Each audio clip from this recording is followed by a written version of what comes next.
वाले वीडियो में हम पढ़ चुके थे बूढ़ी काकी के बारे में, जिसमें मैंने आपको बताया था कि किस तरह से बूढ़ी काकी जो बुद्धिराम होता है उसके घर पर फंक्शन चल रहा है, मुकराम का तिलक होता है और उस किस प्रकार रसोई घर में वो रेंगते रेंगते पहुंच जाती है और किस तरह से जो रूपा है उसके साथ में व्यवहार करती है। और साथ में जब बूढ़ी काकी को भी ये मैसेज होता है कि मुझे भी नहीं जाना चाहिए था, क्योंकि अभी तक मेहमानों ने भोजन अगर खाया नहीं खाया है, अब हम आगे बढ़ते हैं। मन ही मन इसी प्रकार का विचार कर वह बुलावे का इंतज़ार करने लगी। अब वो जो उससे पहले उसके साथ में जो हो गया था उसके बारे में वह मन ही मन विचार कर रही थी और अब वह अभी मन में सोच रही थी। उसने पहले से मन में डिसाइडेड कर लिया था कि जब तक उसको कोई बुलाने नहीं आएगा तब तक वो नहीं जाएगी। और उसके जब जो कोई उसको बुलाने आएगा तो उसका वो क्या करेगी, वेट करेगी, इंतज़ार करेगी, प्रतीक्षा करेगी। वह मन को बहलाने के लिए लेट गई जाती है और अपने मन को बहलाने के लिए, अपने मन को समझाने के लिए वह क्या जाती है, लेट जाती है। धीरे धीरे एक गीत गुनगुनाने लगती है और धीरे धीरे वह क्या करती है, एक गीत गुनगुनाने लगती है, मतलब एक गाना गाने लगती है। उन्हें मालूम हुआ कि मुझे गाते देर हो गई है और जब वो गाती है तो उसके बाद में उसको ऐसा फील होता है कि मुझे गाते देर हो गई है। क्या इतनी देर तक लोग भोजन कर रहे होंगे, मतलब वापस उनका जो कॉन्सेंट्रेट है, वापस जो उनका पूरा ध्यान है वो वापस खाने की तरफ चला जाता है। और वो कहते हैं कि वो मन ही मन सोचती है क्या इतनी देर तक लोग भोजन कर रहे होंगे, किसी किसी की आवाज़ नहीं सुनाई देती, किसी की आवाज़ नहीं सुनाई देती। अवश्य ही लोग खा पी कर चल गए होंगे। उसको ऐसा फील होता है कि अवश्य ही लोग खा पी करके वहाँ से चले गए, मुझे कोई बुलाने नहीं आया। और मन ही मन वो सोचने लगती है कि मुझे अभी तक कोई बुलाने भी नहीं आया। रूपा चिढ़ गई है, क्या क्या जाने न बुलाए। वो मन ही मन विचार करती है कि रूपा चिढ़ गई है, गुस्सा हो गई है, इसलिए क्या पता वो मुझे बुलाने ही ना आए। बूढ़ी काकी चलने के लिए तैयार हुई। बूढ़ी काकी वापस ये सभी जो सवाल है उसके मन में पैदा हो रहे हैं और पैदा होने के बावजूद बाद में वह वापस चलने के लिए तैयार हो जाती है।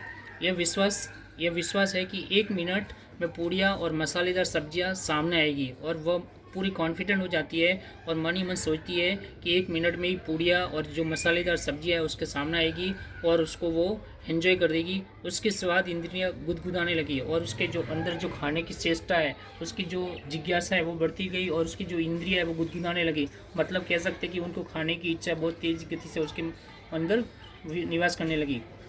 उन्होंने मन में तरह तरह के मंसूबे बांधे। पहले सब्जी से पूड़ियाँ खाऊंगी, फिर दही और शक्कर से कचौड़ियाँ रायते के साथ मज़ेदार मालूम हो गई। और अपने मन में उन्होंने तरह तरह ख्वाब या सपने उन्होंने आंधे लगे और वो मन ही मन सपने देखने लगी या मंसूबे पाने लगे कि जो सबसे पहले मैं सब्जी से पूड़ियाँ खाऊंगी, फिर दही खाऊंगी और शक्कर से, फिर कचौड़ियाँ रायते, और वो मज़ेदार मालूम होगी, मतलब सब डिलीशियस होगी, टेस्टी होगी।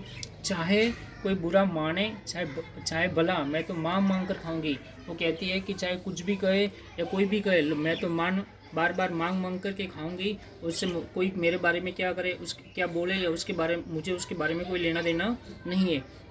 यही न लोग कहेंगे कि इन्हें विचार नहीं है। वो बाद में वापस भी कह रही है कि लोग यही कहेंगे कि उसको विचार नहीं है, बुढ़ी हो गई है, घर का जो फंक्शन है उसमें किस तरह से खाना खा रही है, यही लोग कहेंगे। न कहने दो, उससे मुझे कोई फ़र्क नहीं पड़ेगा।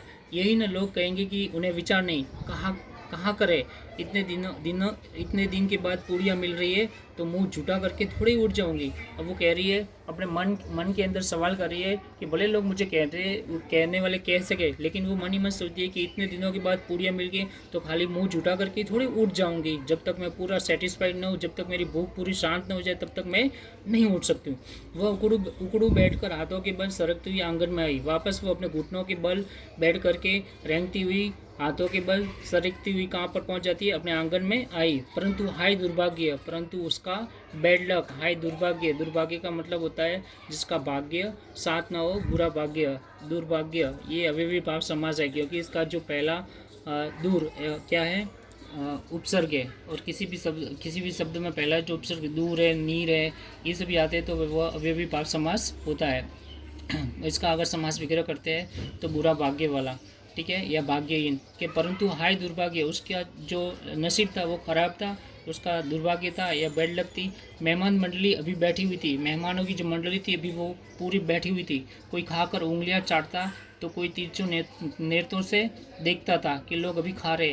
वो जैसे ही वो आंगन में पहुंचती है तो वो देखती है कि मेहमान मंडली है वो अभी बैठी हुई है, कोई खाकर उंगलियां चाट रहा है तो कोई तीसरी नज़रों से देख रहा है कि अभी तक वो लोग खा रहे हैं या नहीं। इतने में बूढ़ी काकी रेंगती हुई उनके बीच में आ पहुंचती है। ये सभी जो बैठे थे, जिसमें मेहमान लोग है, मंडली थी, वो लोग खा करके उंगलियां चाटे थे। कोई तीसरी आंखों से किसी को देख रहा था कि अभी भी खा रहे के लोग। इतने सारों में, इतने में तो जो बूढ़ी काकी है वो रेंगती हुई, घसीटती हुई उनके बीच में आ पहुंचती है।